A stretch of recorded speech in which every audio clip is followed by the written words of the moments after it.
வணக்கம், இது அரண்சை. நான் தேவா பாஸ்கர். 2024ஆம் ஆண்டு நாடாளுமன்ற தேர்தல் நடக்க இருக்கு. பாரதிய ஜனதா கட்சியினுடைய பிரதமர் வேட்பாளராக யார் இருப்பா அப்படின்ற கேள்வின்றது தொடர்ச்சியாக நீண்டு கொண்டே தான் இருக்கு. இரண்டாவது முறையாக யோகி ஆதித்யநாத் உத்தரப்பிரதேசத்தினுடைய முதலமைச்சராக ஆகும் பொழுதே அதற்கான கோல்டு வார் ஸ்டார்ட் ஆயிடுச்சு அப்படின்ற விஷயங்கள்லாம் அரசியல் விமர்சகர்கள் தொடர்ச்சியாக முன்னிச்சிட்டு இருந்தாங்க. அடுத்ததாக யோகி ஆதித்யநாத் பிரதமராக முன்னிறுத்தப்படுவாரா, பிரதமர் நரேந்திர மோடி பின்னாடி தள்ள போறாங்களா, பாஜகவில் இந்த ஃபைட், இந்த கோல்டு வார் உள்ளே போயிட்டு இருக்கா அப்படின்ற கேள்வியை தொடர்ச்சியாக பலரும் முன் வச்சுட்டே இருந்தாங்க. எப்படி அத்வானி ஒன் ஆஃப் த முக்கியமான ஒரு பார்ட்டியினுடைய ஐகான் சொல்லலாம், பாஜகவை இந்தியா முழுவதும் கொண்டு சேர்த்தது, ரத யாத்திரை நடத்தினது, கட்சியை எல்லா மட்டத்திலும் கொண்டு போன ஒரு முக்கியமான ஒரு லீடராக அத்வானி பார்க்கப்பட்டார். இன்னைக்கு பாஜக ஆட்சியில் இருக்குன்னா அது மிக மிக முக்கியமான காரணம் எல்கே அத்வானி தான். பட் அவரே ஓரங்கட்டப்பட்டு தான் பிரதமர் நரேந்திர மோடி முன்னெடுத்தப்பட்டார். அந்த ஃபேஸ் பாஜகவுக்கு தேவைப்பட்டுச்சு. பிரதமர் நரேந்திர மோடி ஒரு ஸ்ட்ராங்கான ஐக்கானாக பிறந்தார். தொடர்ச்சியாக குஜராத்தினுடைய முதலமைச்சராக இருந்தது. குஜராத்தில் அவங்க முன் வச்ச அந்த மாடல் டெவலப்மெண்ட்டை கொண்டு வந்துட்டார். குஜராத் ஒரு முன்னணி மாநிலமாக மாறிடுச்சுன்ற ஒரு பிரச்சாரத்தை பிரசாந்த் கிஷோர் முன்னெடுத்தினார். அதனுடைய முகமாக பிரதமர் நரேந்திர மோடி முன்வைக்கப்பட்டார். அப்போ நரேந்திர மோடின்ற அந்த ஃபேஸ் முன்வைக்கப்படுதுன்றது இந்தியா மாறப்போகுது, மிடுறப்போகுது, இந்தியா முன்னேற்றங்களை அடைய போகுது. ஒரு ஸ்ட்ராங்கான ஒரு மனிதர் பிரதமர் நரேந்திர மோடி, ஊழல் லஞ்சத்துக்கு இடம் கொடுக்க மாட்டார் அப்படின்ற விஷயத்தெல்லாம் முன்னிறுத்தி தான் பிரதமர் நரேந்திர மோடியோடைய இமேஜ் கட்டமைக்கப்பட்டது. அந்த பின்னணியில் தான் ஒரு அபாரமான ஒரு வெற்றியை பாஜக 2014ஆம் ஆண்டு நடந்த அந்த நாடாளுமன்ற தேர்தலில் பெற்றாங்க. அதன் தொடர்ச்சியாக 2019ஆம் ஆண்டு தேர்தல், அதில் பாஜக ஒரு செட்பேக்கை சந்திக்கும். பாஜக இந்த முறை ஆட்சியை பிடிக்காது, மற்ற கட்சிகள் தான் ஆட்சியை பிடிக்க போகிறாங்க, காங்கிரஸ் இந்த முறை ஆட்சியை பிடிச்சிடும், டிமானிட்டைசேஷன் அப்படின்ற ஒரு மிகப்பெரிய ஃப்ளாவை பிஜேபி முன்னெடுத்திருக்கு. தொடர்ச்சியாக கவு விஜிலாண்டிசம், சிறுபான்மையினர் மீதான ஒடுக்குமுறை, இந்த காரணங்களால் கண்டிப்பாக பாஜக 2019ஆம் தேர்தலில் தோல்வி அடைஞ்சிடும் கணிச்சிட்டு இருந்த சூழலில் எக்ஸிட் போல் ரிசல்ட்ஸ் வர ஆரம்பிச்சது. எக்ஸிட் போல் ரிசல்ட்ஸ்லேயே தெரிஞ்சிருச்சு பாஜக தான் திரும்ப ஜெயிக்க போகிறாங்க அப்படின்றதும், நரேந்திர மோடி தான் திரும்ப இந்தியாவுடைய பிரதமராக வரப்போறாரு அப்படின்ற விஷயம் எக்ஸிட் போல் வந்த டைம்லேயே நம்மளால் கணிக்க முடிஞ்சது. அதுதான் ரிசல்ட்டாகவும் இருந்தது. 2014 தேர்தலை விட ஜாஸ்தியாக இடங்களை கைப்பற்றி பாஜக திரும்ப அறுதி பெரும்பான்மையோட ஆட்சி அமைச்சாங்க. அதாவது டிமானிட்டைசேஷனை, ஆர்டிகல் 370 ரத்து செஞ்சது, சிறுபான்மையினர் மீதான தாக்குதல், இல்லை சிறுபான்மையினருக்கு விரோதமாக பாஜக இருக்குன்னு முன்னெடுத்த பிரச்சாரங்கள் எல்லாமே தூக்கி வீசப்பட்டு மீண்டும் அறுதி பெரும்பான்மையோட 2019ஆம் ஆண்டு பாஜக ஆட்சியை பிடிச்சது. அதே மாதிரி தான் இப்போ 2024 தேர்தல் நடக்க இருக்கு. இப்போ பாஜக என்ன பண்ண போகுது, பாஜகவினுடைய பிரதமர் வேட்பாளர் முகமாக யார் முன்னிறுத்தப்படுவாங்க, நரேந்திர மோடி தான் முன்னிறுத்தப்படுவாரா, இல்லை யோகி ஆதித்யநாத் தான் முன்னிறுத்தப்படுவாரா அப்படின்ற அந்த டிபேட்ஸ் போயிட்டு இருந்த காலகட்டத்தில் தான் பிரதமர் நரேந்திர மோடி ஜெர்மனிக்கு ஒரு சுற்றுப்பயணத்தை மேற்கொள்றாரு. அப்போ பெர்லினுக்கு அவர் போறாரு. அங்க இருக்கிற இந்திய வம்சாவளியினரை சேர்ந்தவங்களை பார்க்க போறாரு. அங்க ஒரு உரை நிகழ்த்த போறாரு. அவரை பார்க்க வந்த இந்திய வம்சாவளியை சேர்ந்த நபர்கள், அந்த குடும்பங்கள், அங்க இருக்கிற இந்தியர்கள், ஜெர்மனியில் வசிக்கிற அந்த இந்தியர்கள் எல்லாருமே ஒரு ஸ்லோகனை முன்னிறுத்தி இருந்தாங்க. 2024 மோடி ஒன்ஸ் மோர் அப்படிங்கிற ஸ்லோகன். அந்த ஸ்லோகன் முன்னிறுத்தப்பட்டுச்சு. எல்லாரும் அந்த அரங்கில் கத்திட்டு இருப்பாங்க, 2024 Modi once more, 2024 Modi once மோர்ன்ற அந்த கோஷம் அரங்கு முழுக்க கேட்டுட்டே இருக்கும். இந்த மாதிரி இந்திய வம்சாவளியை சேர்ந்த நபர்கள் பிரதமர் நரேந்திர மோடி விரும்புகிறாங்க. 2024ஆம் தேர்தலுக்கு இது கூட பாஜக முன்னெடுக்க போகிற ஸ்லோகனாக இருக்கலாம். இதை கூட பாஜக இந்தியா முழுக்க இந்த வாக்கியத்தை பயன்படுத்தி தங்களுடைய தேர்தல் பரப்புரையை தோங்கினாலும் தோங்குவாங்கன்னு அரசியல் விமர்சகர்கள் எல்லாமே கணிச்சாங்க. இதை தாண்டி வெளிநாடு வாழ் இந்தியர்கள், அதாவது இந்திய வம்சாவளியை சேர்ந்த நபர்கள் உலகத்தின் பல்வேறு மூலைகளில் வசிச்சுட்டு இருக்காங்க. அவங்களுடைய ஆதரவு பாஜகவுக்கு தான் இருக்கா அப்படின்ற கேள்வி இதுலேருந்து நமக்கு எழலாம். ஏன்னா பெர்லினில் இந்த விஷயத்தை நம்ம பார்க்கலாம், 2024 மோடி ஒன்ஸ் மோர் அப்படின்ற அந்த கோஷங்களை பார்க்கலாம். அதற்கப்புறம் அமெரிக்காவில் ஹவுடி மோடி அப்படின்ற ஒரு ஈவெண்ட்டை ட்ரம்ப் இருக்கும்போது நடத்தினாங்க. அப்போ எவ்வளோ பெரிய கூட்டம், அந்த I think Madison Square Garden நினைக்கிறேன், அந்த அரங்கில் எவ்வளோ பேர் குழுமி இருந்தாங்க இந்திய வம்சாவளியை சேர்ந்தவர்கள். பிரதமர் ஒரு காலத்தில் பிரதமருக்கு விசாவே மறுக்கப்பட்டிருந்தது. இப்போது அவர் அங்கே போகும்போது அவ்வளவு கூட்டம் அவரை வரவேற்று ஆர்ப்பரித்தாங்க. அப்போது வெளிநாடு வாழ் இந்தியர்களுக்கு பாஜக மேலே ஒரு அபிமானம் இருக்குது, பாஜக தான் தொடர்ச்சியாக ஆட்சியை தக்க வைக்கணும் அப்படின்ற ஆசைப்படுறாங்களா அப்படின்ற கேள்வி பலருக்கும் எழக்கூடும். இது தொடர்பாக நானும் ஒரு நேர்காணலில் காங்கிரஸ் கட்சியை சேர்ந்த சசிகாந்த் செந்தில், அவர் ஃபார்மர் ஐஏஎஸ், அவர்கிட்ட நான் கேட்டிருந்தேன், இந்த மாதிரி வெளிநாடு வாழ் இந்தியர்கள் இவ்வளவு ஆர்வமாக இருக்காங்களே, ஆர்ப்பரிக்கிறாங்க, பிரதமர் நரேந்திர மோடியுடைய பேரை கேட்டால் இவ்வளோ சந்தோஷப்படுறாங்க, 2024 அவர் தான் பிரதமராக வரணும்னு ஆசைப்படுறாங்களே, இதை எப்படி பார்க்குறீங்கன்ற கேள்வியை முன் வச்சிருந்தேன். அதற்கு அவர் சொன்னது இது எல்லாமே ஒரு பிஆர் செட்டப் தான். முன்னாடியே பிரதமர் வராங்கன்னா அங்கே இதெல்லாம் செட் பண்ணி பேச வைக்கிறாங்க, இல்லை செட் பண்ணி இதெல்லாம் பண்ண வைக்கிறாங்க அப்படின்ற மாதிரியான விஷயங்கள்லாம் முன் வச்சிருந்தாரு. பட் அதை தாண்டி பொதுவாகவே இல்லை பெரும்பான்மையாகவே வெளிநாடு வாழ் இந்தியர்கள் பாஜகவை ஆதரிக்கிறாங்க அப்படின்றத நம்ம பல இடங்களில் பார்க்க முடியும். ஃபார்மர் ப்ரொட்டஸ்ட்டை ஒட்டி உலகம் முழுவதும் இருக்கிற இந்தியர்கள் எல்லாம் தங்களுடைய எதிர்ப்பை பதிவு பண்ணாங்க. அதாவது பெரும்பான்மையாக வெளிநாட்டில் போய் வசிக்கிற சீக்கிய சமூகத்தை சேர்ந்த மக்கள் சீக்கிய சமூகத்துக்கு ஆதரவு தெரிவித்து பல நாடுகளில் India, France, London, America, Canada, Australia இந்த மாதிரி எல்லா நாடுகள்லையும் இருக்கிற இந்தியர்கள் ஒன்றிய அரசு கொண்டு வந்த 3 விவசாய சட்டங்களை ரத்து செய்ய கோரி போராட்டம் நடத்துனாங்க. ஒரு இடத்துல அந்த மாதிரி போராட்டம் நடத்துகிற நபர்கள் மீது சீக்கியர்களை குறி வச்சு ஆஸ்திரேலியாவில் தாக்குதலும் நடத்தப்படுது.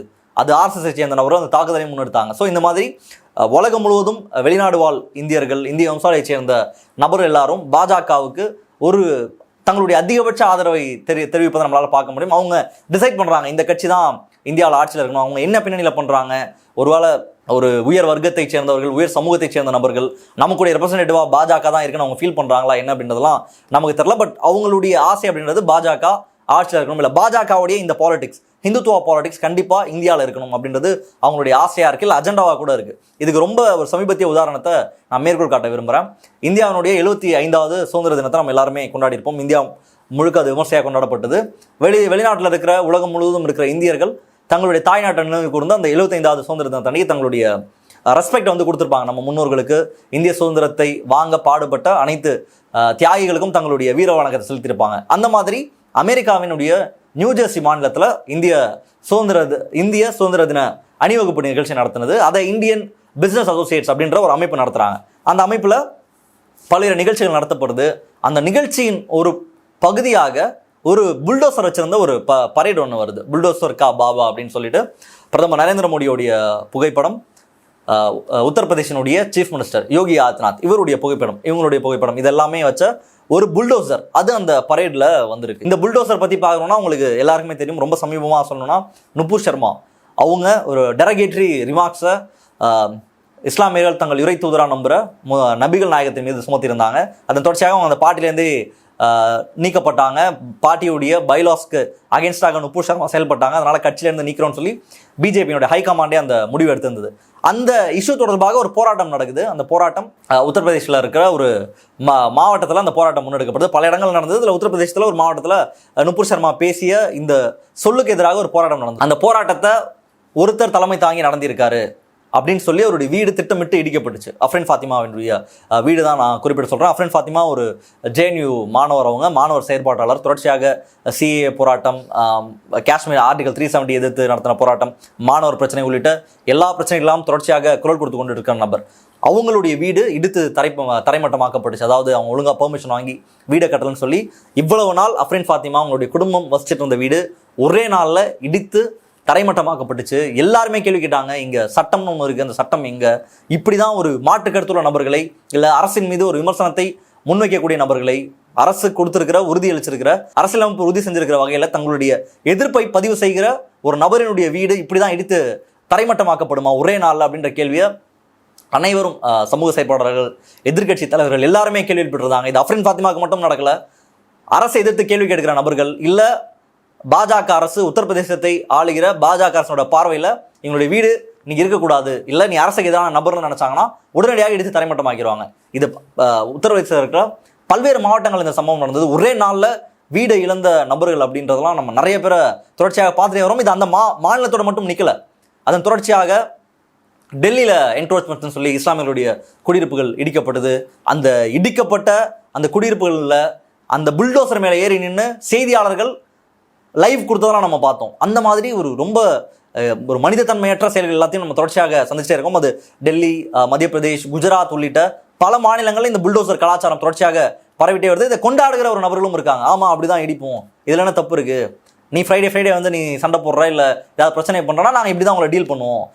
யோகி ஆதித்யநாத் ரொம்ப சரியாக டீல் பண்ணுறாரு, இப்படி தான் இவங்களை டீல் பண்ணணும் அப்படின்னு நேரடியாகவே இஸ்லாமியர்களுக்கு எதிரான வெறுப்பு பிரச்சாரம் முன்னெடுக்கிறதையும் நம்மளால் பார்க்க முடிஞ்சது. இந்த மாதிரி ஒரு வெறுப்பினுடைய அடையாளமாக, இல்லை இஸ்லாமியர்கள் அச்சப்படக்கூடிய, சிறுபான்மை மக்கள் பார்த்து பயப்படுகிற, இல்லை இந்தியாவினுடைய அறிவுஜீவிகள், சமூக செயற்பாட்டாளர்கள், அரசியல்வாதிகள், பத்திரிகையாளர்கள், வழக்கறிஞர்கள், சமூகத்தை விரும்புகிற மக்கள் எல்லாம் முகம் சொல்லிக்கிற அந்த புல்டோசரை அந்த பரேடில் கொண்டு வராங்க. அதாவது நியூஜெர்சியில் நடந்த ஒரு பரேடில் அங்கே இருக்கிற இந்தியா வம்சாவளியினர் அந்த புல்டோசரை கொண்டு வராங்க. இது பார்த்து அந்த பரேடில் கலந்துக்கிட்ட பல்வேறு மதத்தை சேர்ந்த, சமூகத்தை சேர்ந்த இந்தியர்கள் எல்லாரும் ரொம்ப கூச்சப்பட்டு அசிங்கப்பட்டிருக்காங்க. உடனடியாக மிகப்பெரிய கண்டனம் எழுந்தது. எப்படி ஒரு இந்திய நாட்டினுடைய சுதந்திரத்தை கொண்டாடுகிற, அதுவும் 75வது சுதந்திர தினம், அதை கொண்டாடும் போது ஒரு பிரிவினைவாத சக்தியை, மக்களின் மீது வெறுப்பை பரப்புகிற ஒரு அடையாளத்தை எப்படி நீங்க அந்த பரேட்ல கொண்டு வரலாம் அப்படின்ற கேள்வியை அந்த நிகழ்ச்சி அமைப்பாளர் நோக்கி பலரும் முன் வச்சுட்டே இருந்தாங்க. உடனடியாக அங்க இருக்கிற அதிகார வர்க்கத்திடம் இந்த இஷ்யூ போகுது.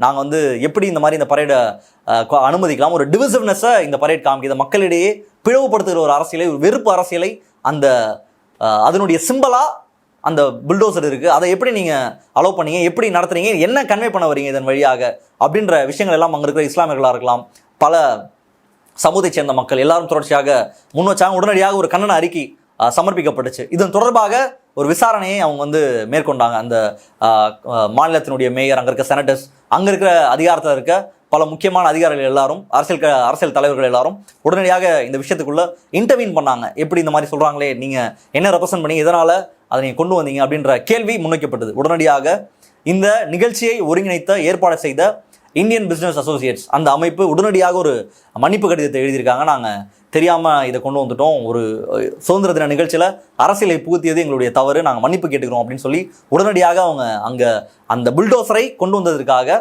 மன்னிப்பு கேட்டு அங்கே இருக்கிற இந்திய வம்சாவளியினர் மற்றும் நியூ ஜெர்சி நிர்வாகம் அவங்ககிட்டையும் அந்த மாநில அரசுகிட்டையும் அவங்க மன்னிப்பு கேட்டிருக்காங்க. இந்த மாதிரி நாங்கள் பண்ணது தவறு, நாங்கள் கொண்டு வந்துருக்கக்கூடாது, எங்களுடைய தவறு தான், நாங்கள் தெரியாமல் அதை பண்ணிட்டோம், அதை எதுக்கு பண்ணுன்றதெல்லாம் நாங்கள் பிளான் பண்ணி அந்த மாதிரிலாம் பண்ணல, திடீர்னு அது எப்படி வந்துச்சுன்னே தெரியல, நாங்கள் தெரியாமல் பண்ணிட்டோம், எங்களை மன்னிச்சுக்கோங்கன்னு சொல்லிட்டு உடனடியாக மன்னிப்பு கடிதத்தை கொடுத்துருக்காங்க. அந்த மன்னிப்பு கடிதத்தை மற்ற சமூக மக்கள், இந்திய வம்சாவளியினர் சேர்ந்த மக்கள், குறிப்பாக சிறுபான்மையினர் எல்லாரும் ஏற்றுக்கொண்டிருக்காங்க. நாங்கள் அந்த அப்பாலஜியை நாங்கள் அக்செப்ட் பண்ணிக்கிறோம் அப்படின்றத ஏற்றுக்கொண்டிருக்காங்க. குறிப்பாக அதை கடுமையாக கண்டிச்சிருக்கு அந்த அமெரிக்காவினுடைய அந்த மேயர், அவங்க கடுமையாக கண்டிச்சிருக்காங்க. அவங்க சொல்லியிருக்க விஷயம்ன்றது, இங்கே பலதரப்பட்ட மக்கள் இந்த மண்ணில் வசிச்சுட்டு இருக்காங்க. அவங்க பல சாதிய, சமூக, மத பின்னணியிலேருந்து, ரேஸ், இன பின்னணியிலேருந்து வந்து இங்கே இந்த ஊரில் தங்கி நிம்மதியாக வாழ்ந்துட்டு இருக்காங்க. அவங்க இந்த மண்ணில் ரொம்ப சுதந்திரமாக நிம்மதியாக வாழணும். அவர்களை மிரட்டுறது இல்லை அச்சுறுத்துறதெல்லாம் எந்த வகையில் பண்ணாலும் அதை ஏற்றுக்கொள்ள முடியாது. அதை கண்டிப்பாக இந்த மாநிலம் அங்கீகரிக்காது. அது புல்டோசர் வழியாக இருந்தாலும் சரி, வேற எந்த வகையில் இருந்தாலும் சரி, அதை கண்டிப்பாக நாங்கள் ஏற்றுக்கொள்ள மாட்டோம்னு சொல்லி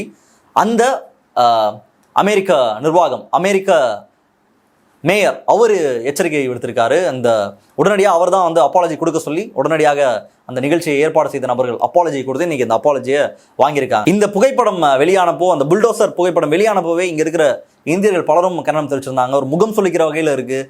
இந்தியாவிலே இதை அங்கீகரிக்கல. எல்லாரும் இதை வந்து இவ்வளோ ஒரு மோசமான ஒரு மாடல், இதை எப்படி ஏற்றுக்கொள்ள முடியும்? யாராக வேணா இருக்கட்டும், எதிரில் இருக்கிற நபர் வந்து உங்களுக்கு நண்பரோ விரோதியோ எந்த சித்தாந்தம் கொண்ட நபராக வேணா இருக்கட்டும், ஒரு வீடை இடிக்கிறது அப்படின்றது எவ்வளவு தூரம் ஒரு நியாயமான ஒரு விஷயம்ன்றது தான் நம்ம முன்வைக்கிற முக்கியமான கேள்வியாக இருக்குது. ஒரு வீடு அப்படின்றது தான் ஒரு சராசரி ஒரு குடிமகன், ஒரு நடுத்தர வர்க்கத்தை சேர்ந்த ஒருத்தன் தன்னுடைய அதிகபட்ச அசட்டே வந்து அவனுடைய வாழ்நாளில் அவன் சம்பாதிச்சு முடிச்சு கட்டுறது ஒரு வீடாக தான் இருக்கும். அதிகபட்சமாக அவனால் பண்ண முடிஞ்சது ஒரு வீடு இல்லை கார், அவ்வளோதான். இன்னும் அது நடுத்தர வர்க்கத்துக்கு கீழே இருக்கிறவங்களால அது கூட சாத்தியம் கிடையாது. கடைசி வரைக்கும் சொந்த வீடு கூட இல்லாமல் போயிடுவாங்க.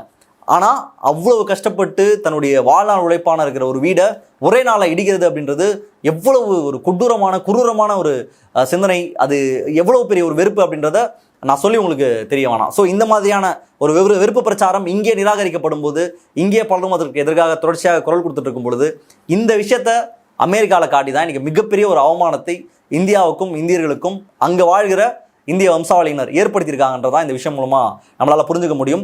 வெறுப்பு பிரச்சாரம் அப்படின்றது நம்ம எங்கே போனாலும் கண்டிப்பாக அதை யாராலும் ஏற்றுக்கொள்ள முடியாது, யாராக இருந்தாலும் அதை அங்கீகரிக்கவே மாட்டாங்க அப்படின்றதுக்கு எக்ஸாம்பிள் தான் சமீபமாக அமெரிக்காவில் நடந்த சம்பவம். அதை தாண்டி ஒரு மாநிலத்திலேயோ ஒரு நாட்டிலேயோ அவங்களுக்கான அரசியலை அந்த மக்கள் தான் தீர்மானிப்பாங்க. அதை வெளியிலிருந்து தார்மீகமாக அவங்களுடைய ஆதரவோ கருத்து தான் தெரிவிக்கலாம். அதை தாண்டி அந்த பாலிடிக்ஸ்குள்ள என்டர் ஆகி இவங்க தான் இருக்கணும் அப்படின்ற கருத்துருவாக்கத்தை ஏற்படுத்துறது எல்லாமே நிச்சயமாக ஒரு தவறான போக்கு. அது பாஜகவை இந்திய வம்சாவளியினர் ஆதரிக்கிறதா இருக்கலாம், இல்லை அவங்க தான் வரணும்னு ஒரு கருத்துருவாக்கத்தை அவங்க ஏற்படுத்துறதா இருக்கலாம், இல்லை இலங்கை தமிழர்கள் இல்லை வெளியில் இருக்கிற தமிழர்கள் திராவிட இயக்கம் மோசம், திராவிட கட்சிகள் இருக்கக்கூடாதுன்ற ஒரு கருத்துருவாக்கத்தை ஏற்படுத்துறாங்க. இது எல்லாமே சமூகத்துக்கு இல்லை அங்கே இருக்கிற மக்களால் நிச்சயமாக பதிலடி கொடுக்குற ஒரு விஷயமா தான் இருக்கும். கண்டிப்பாக அதை அவங்க ஏற்றுக்க மாட்டாங்க.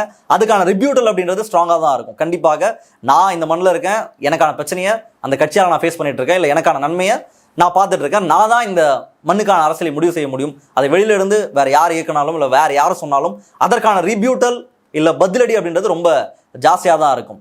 ஸோ வெறுப்பு பிரச்சாரத்தை முன்னிறுத்தி யார் எங்கே பேசினாலும் அவங்களுக்கு கடைசியாக அவமானம் தான் மிஞ்சும் அப்படின்றது தான் இந்த விவகாரம் நமக்கு உணர்த்துற செய்தியாக இருக்குது. நன்றி, வணக்கம்.